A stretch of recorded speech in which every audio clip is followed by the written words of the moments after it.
So, if you want to find out more about these three cuties, how I ended up with them, my first time being a foster mom, how much fun that is, and what to do if kittens show up positive for feline leukemia.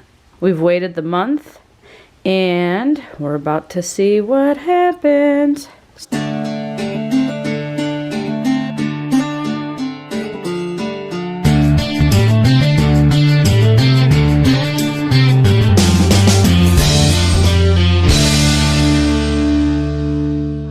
The Topanga hair is strong with this one. How she made it look not like a poof mess, beyond me. But we're gonna roll with it because this is real life vet techs.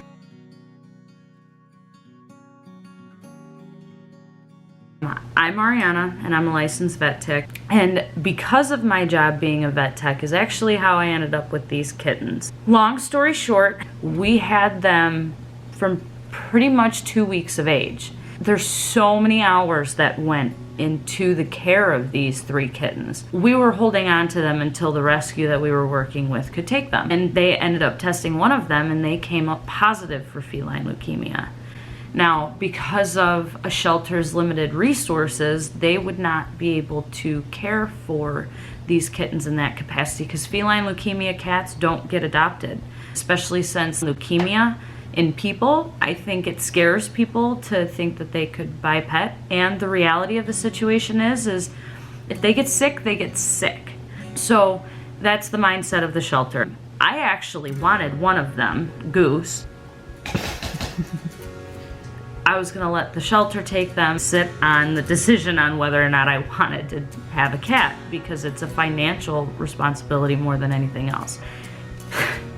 I thought I wanted one. Then I found out that unfortunately that these kittens would have to be euthanized because unless we could take them, because they had no one that could take them.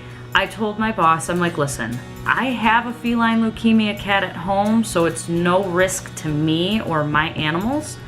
I'll take them. I have the means, I have the space, I have a way to keep them separated so we can test them again, because that's the thing. The clinic that I work at has worked a lot with strays, both FIV, feline leukemia, lots of different cats that potentially would get euthanized. We had experience with testing kitties and actually becoming negative, and there's a whole process to that.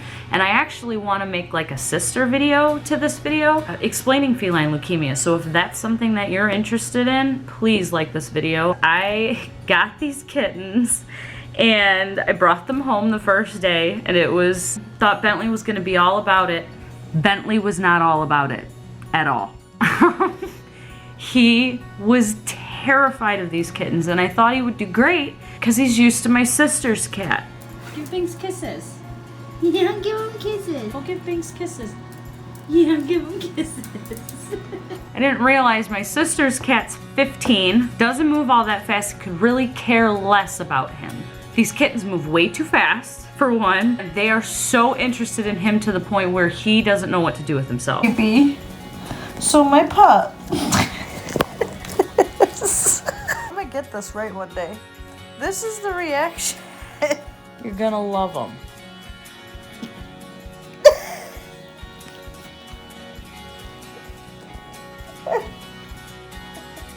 Oh man. Really, Ben? But so, for weeks he was terrified of them, up until my mom came home from California and brought her blind dog, who showed him kittens were not scary. Yeah, you're being good.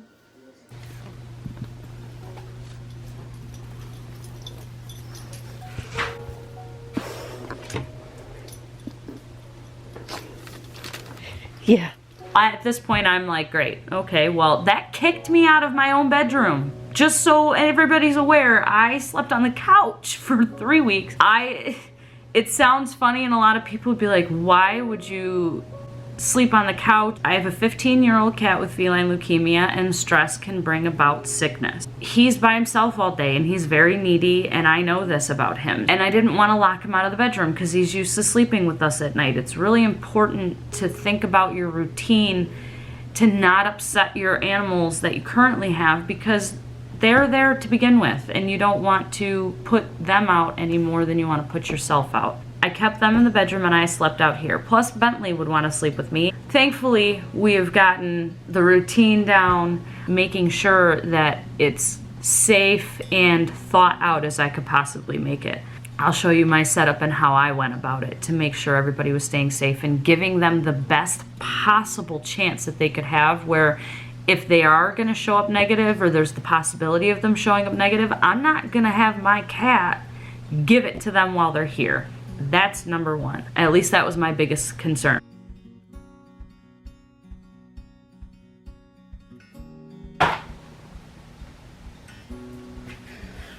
Okay, so I have this set up, and then I can link the things that I bought down below. But having kittens and a dog that wants to play all the time, it works really well to have a space where they can all fit. And because they're still small, this still works. They all cuddle together, but I have water for them and I have litter for them overnight. I don't keep the food in there because I don't want to reinforce the constant eating, because that will continue to be a problem when they get older. Yeah. What, Goose? You want to show the camera what you got there? Alright, you guys, I'm gonna be late for work. I haven't even eaten breakfast yet.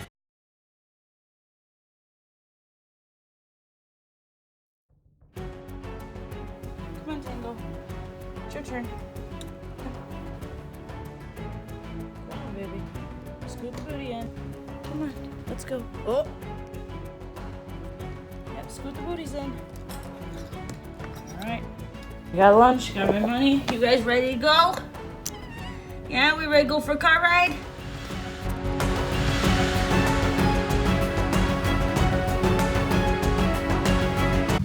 Oh, come on, Ben. We're running late. Come on. You need help? Okay. Go on. We'll buckle you in a minute.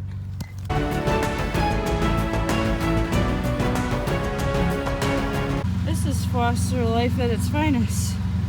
When you're running not so late to work. It doesn't fit in the truck.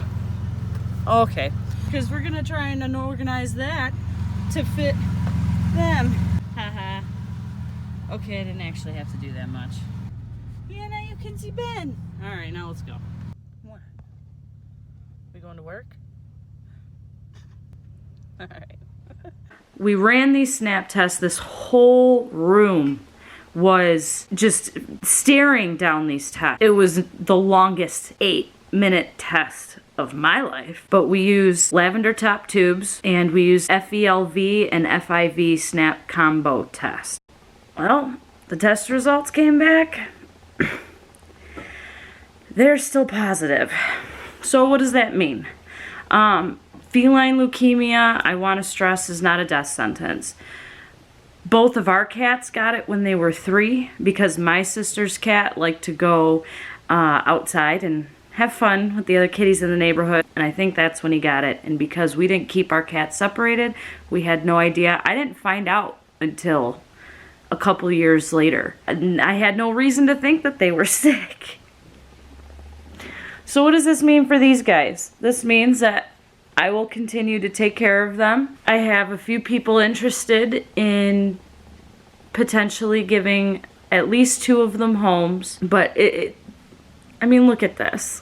It wasn't worth these kitties just getting euthanized, especially since my sister's cat's still going. That experience with those 2 cats having feline leukemia made me look at kittens and cats with that problem a little bit differently. Like I said, they were normal, healthy cats their whole life. My cat never got sick until that one time when he either had stones or he had a blockage. The goal that I'm trying to express is it is possible to own a feline leukemia cat and not have issues, but it's also important to understand that you could have issues. When I had stated previously, I wanted to clear that up and say, when they get sick, like say I brought something home from the clinic and they could potentially, their immune system is so weak because of their feline leukemia virus, their immune system wouldn't be able to fight it off as easily as a healthy cat is. But that being said, if they don't get sick, they live perfectly healthy lives.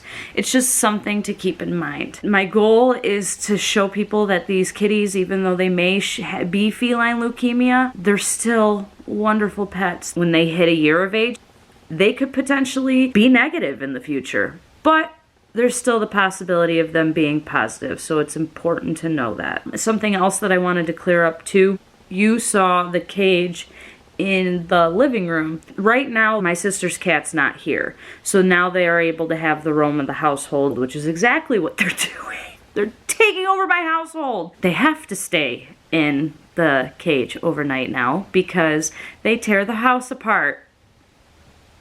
It's great. If you want, I'm probably going to do a day in my life with fostering. This was kind of just an overview of the first month and the little things that seemed important at the time and getting their story out there. Being a vet tech full-time and taking care of foster kitties, it's fun. I love it. I love them. They haven't destroyed anything yet today, so I can say that today. They're feline leukemia positive, but I'm staying positive. Fingers crossed. Nobody gets sick. You too. You're done. Huff and puff all you want. You need to stay healthy too. Mister, I get kennel cough twice in 1 year. Yeah. Another story for another day. I appreciate you for being here. Hopefully, I've inspired you to want to help do a teeny little thing, even if it's for 3 kitties, even if it's for 1 kitty. It makes a difference. And they bring a lot to your life. I can't lie, these kittens have helped my mental state as far as making me smile and doing dumb things. Yeah, okay, I scream a lot more than I used to because kittens are like 2-year-olds on steroids. They get into things that 2-year-olds can't, so it can be a little crazy, but once you get it down pat, I think it's worth it. If you have any questions, leave them in the comments below. You like this, please like and share it. We want to get this message across. We want to keep helping save the wild ones. And with that, stay wild, my friends. Say bye. Bye bye. Thank you. Oh, that was so stinking cute.